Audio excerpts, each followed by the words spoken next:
From this point forward, one of the weirdest phenomenons in chess that I've ever seen happens. Black proceeds to play 11 brilliant moves. Now, as you are going to see, this game basically broke Stockfish. Like, it basically broke the engine that does game review. In this position, faced with a coming attack and potentially having to trade down here, Black did not trade rooks immediately because that would have simply given White the file. Instead, Black did something very instructive, which normally happens when rooks see each other. Black moved the rook up so that it was defended by something, like a pawn, so they would dominate the file or get an advantage if that trade occurred. For example, rook b6 is not that good of a move, because after take, I could just play rook b1. Okay, but a move like rook b5 is interesting because this at least improves my pawns. But there's another move in this position, and it is the first brilliant move of the game by Black. Rook b3!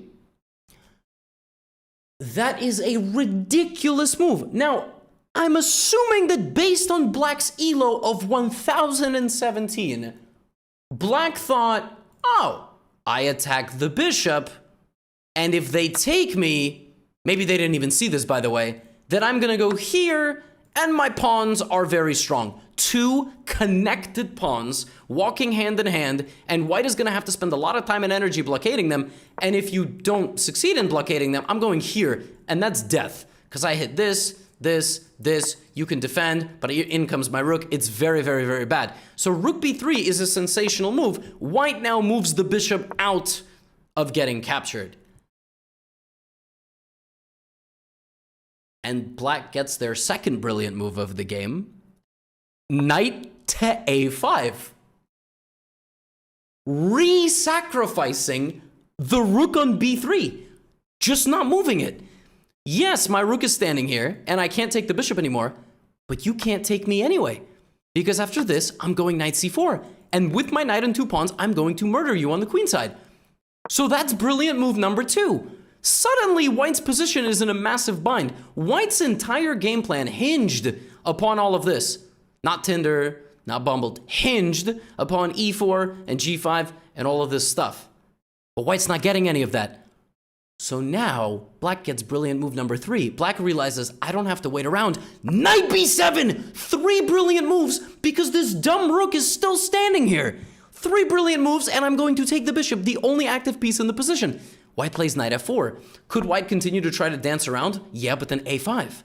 a5 might happen. So knight to f4 is played, and Black plays h6 to stop g5. You see knight f4 was preventing this, so Black plays h6, h4, and now brilliant move number 4, bishop c6! By the way, I don't know why h6 was not given a brilliant move. Can we just address that? The computer is bugging out. It's thinking this is brilliant, this is brilliant, this is brilliant. h6 is for some reason not brilliant, it's only good. Bishop c6 is brilliant again. That's now 4 brilliant moves.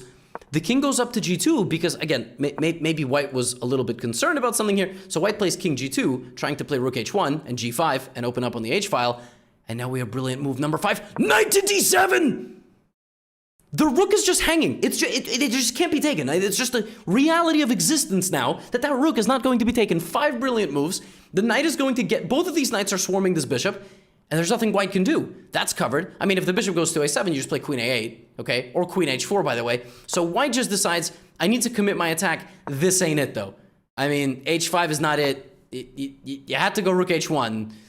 h5 is just going to severely slow you down. Now we have knight takes c5. Not a brilliant move, by the way. Knight takes c5, not a brilliant move. A couple of moves ago, h6, not a brilliant move. But the next move, knight takes c5, double exclam! What is going on? What is happening? The rook has been hanging the whole game. Like I said, it's just a fact of life. Nobody can touch the rook. Because if you touch it, again, cb3, not ab3. Not ab3. You only have one pass pawn if you do it this way. This is much better. And not knight takes b3, because yes, you attack this, but then this is doubled and isolated. That's not very good. So, White plays rook to b1, desperately pleading with Black to do something about the rook. And Black says, all right, fine.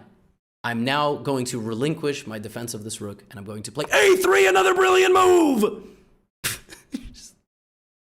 You see, black's entire game plan of knight b7, knight d7, winning the bishop on c5 and the pawn, to play a3. The rook is losing a defender, but it gained another. You still cannot take this stupid rook. These pawns are too strong. You try to go queen c1, I've got queen a5 on the way. I've got a2 on the way.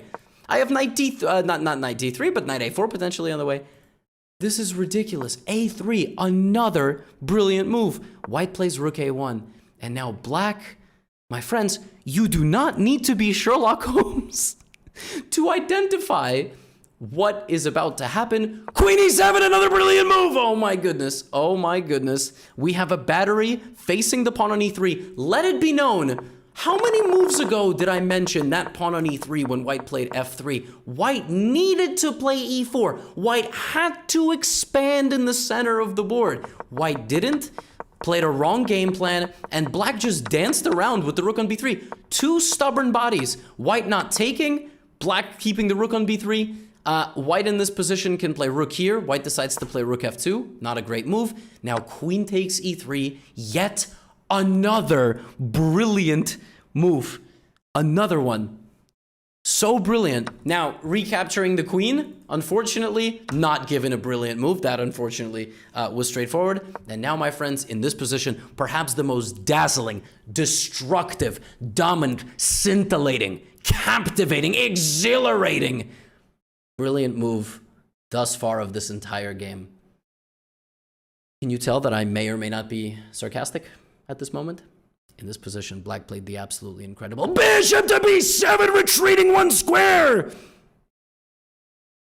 And this move received yet another blessing of being a brilliant move. White, in this position, plays king to g3.